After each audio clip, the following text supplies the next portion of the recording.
Holy shit. Last night we had one of the biggest paranoia spirals I've seen on the feeds in a long time. Of course, it started with Suri and Izzy, who are always going around being way too paranoid, trying to change plans, always doing too much. And they truly are the thing that set all of this paranoia in motion in the first place last week when Suri overplayed in her attempts to save Riley and also growing the target on Heisem. So, last week they put this target on Heisem. He's now the big target. And this entire last few days with Felicia's HOH, they made sure to tell the entire house, although they kept it from Red at first, that Heisem was the backdoor plan. And I think the reason they got paranoid was accurate. It's because, was that really the right plan to do this early in the game when another alliance can possibly form and then you don't have the numbers anymore?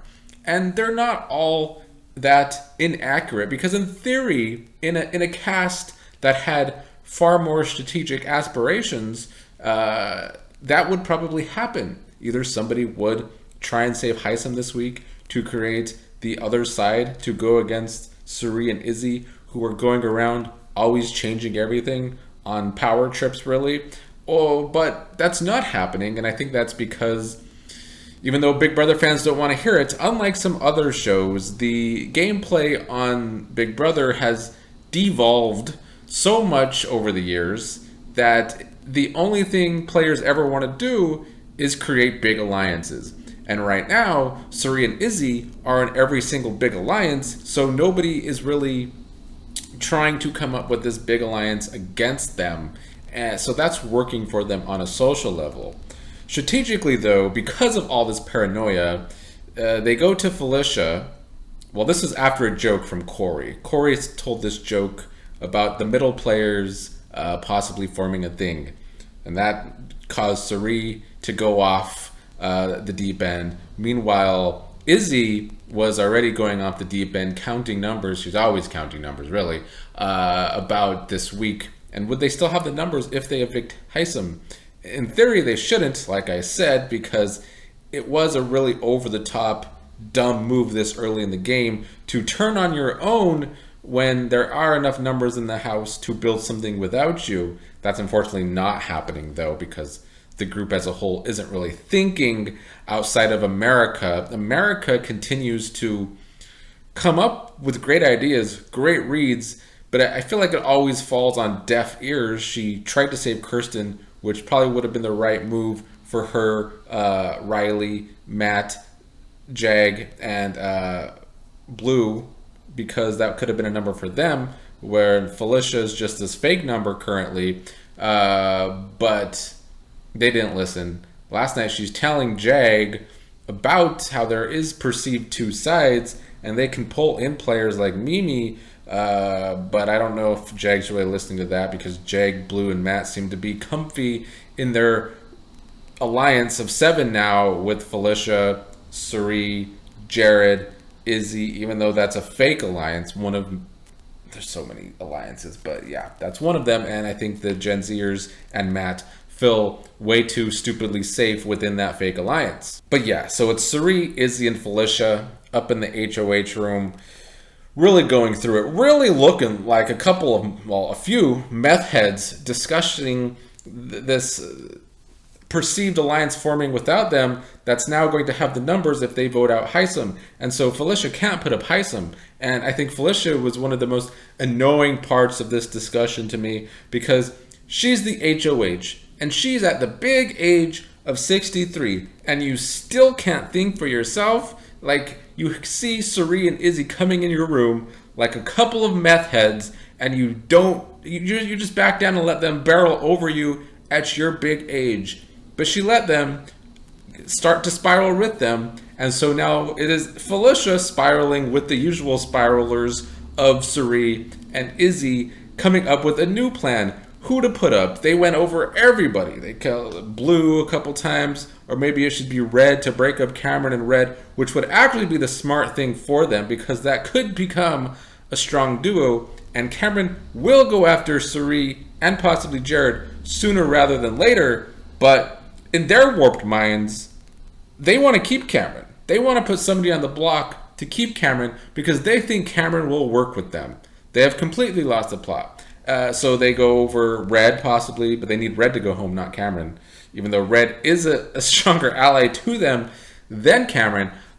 Mimi came up a bunch of times. Who another worst part of this spiral to me is Mimi in the first place was the one to tell Suri and Izzy that it's too soon to go after one of their own in Heisem, only for the two to now come to this conclusion a week later, thinking that Mimi has turned on them and wants Heisem out of the game, even though she's the one in the first place to tell them that this was a bad idea, and now this is the conclusion they've come to.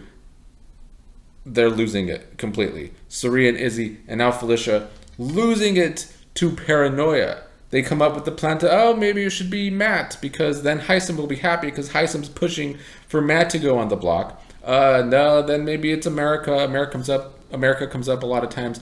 Bowie comes up a lot of times.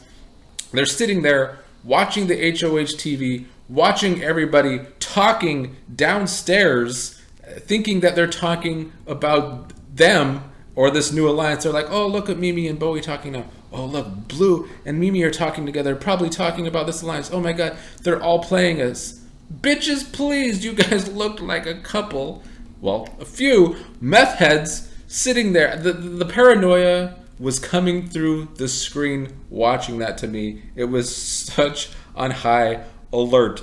Mimi comes in, tries to talk to them. I think she got the vibe that alliance is cracked, and it is cracked. This alliance continues to want to focus on their own allies that they've created and get them out instead of focusing on the people who could actually really form against them. Not that they are, other than Cameron, and maybe America, but still, it's very odd for me to watch a group of people so paranoid about their own that they want to turn on their own so quickly and then link up with people that they're not really linked up with, creating all of these multiple fake alliances.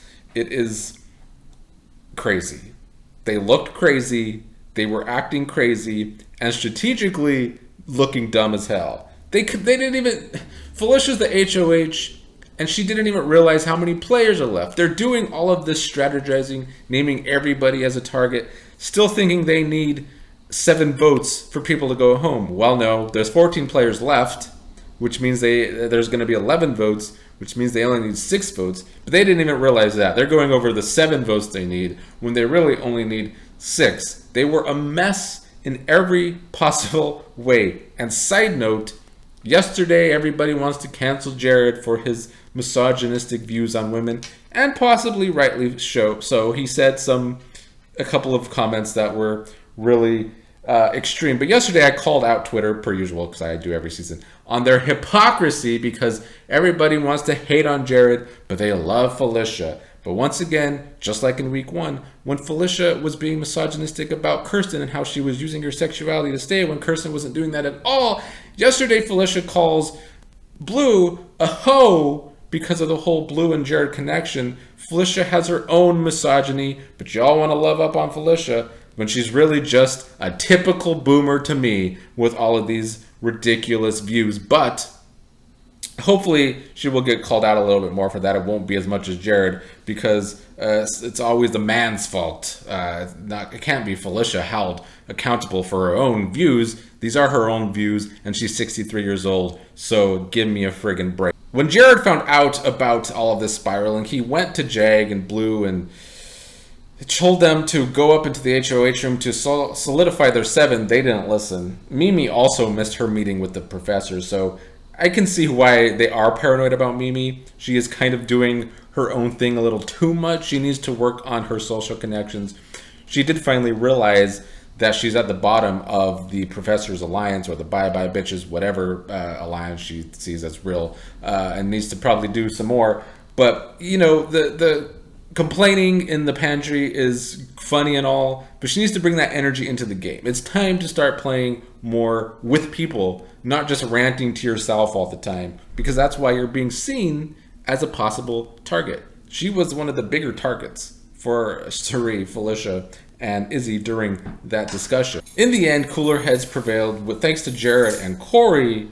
I really do think that they're probably, after all of this spiraling from Izzy and Suri and even Felicia, that Corey and Jared are in the, they're doing the best overall. They still are doing the best. Corey has to be the most well-rounded player. Despite being the youngest, he is constantly calming down the spiraling and paranoia of the other players. And I do feel like they listen to him, so he's doing something right. I think Corey is the most well-rounded player in the game. Jared gives away too many information, whereas Corey gives away the right information, figures out the right information. And so Corey definitely one to watch. My front runner right now is Corey if everyone continues to play the way they're playing. So thanks to talking with Corey and Jared, while of course the plan is to now create a new big alliance, taking out Mimi and Heisam out of the original alliance and bringing in Corey and Jared instead.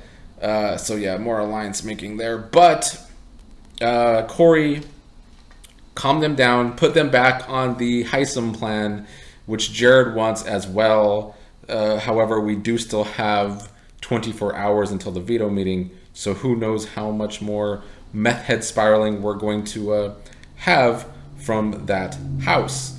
Lastly, Cameron is also doing something right. I said with Alex that maybe it's his social game. Maybe it's because he continues to do a good job of bringing his target level down by being agreeable and wanting to be a pawn. I talked about how Felicia, Suri, Izzy want to keep Cameron because they think he will work with them. He came up to the professor's talk without being in that alliance because Mimi didn't come in. He came in. They kept talking like it was a big alliance talk. A lot of sloppy gameplay out of Suri, Izzy, Felicia yesterday, to say the least. Their social game is working, though, because I don't think anybody sees them as the threat that they are. They cannot continue to play the way they are playing, though, because they will definitely be seen as a threat eventually if they are always going around like chickens with their heads cut off, changing plans every single day. You would think that that would eventually make them seen as a big threat. But maybe the meth fumes have moved over from Studio City and came to this side of LA, because I'm starting to think that as delusional as Cameron seems, maybe he is a mastermind, because not only does he have that side wanting to work with him, he has America and Jag talking how they could use Cameron to take out that other side. So Cameron is doing something right. Maybe not the mastermind. Maybe he's just lucky and falling into all these things. But people want to use Cameron as a weapon now, when I think that is going to be very dangerous to keep Cameron along for long.